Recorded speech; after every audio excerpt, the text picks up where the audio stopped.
సీతకి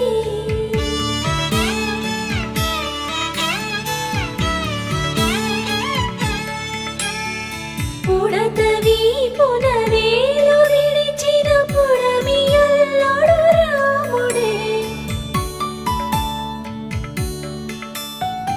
ఎడమ చేతను శివుని విల్లును ఎత్తిన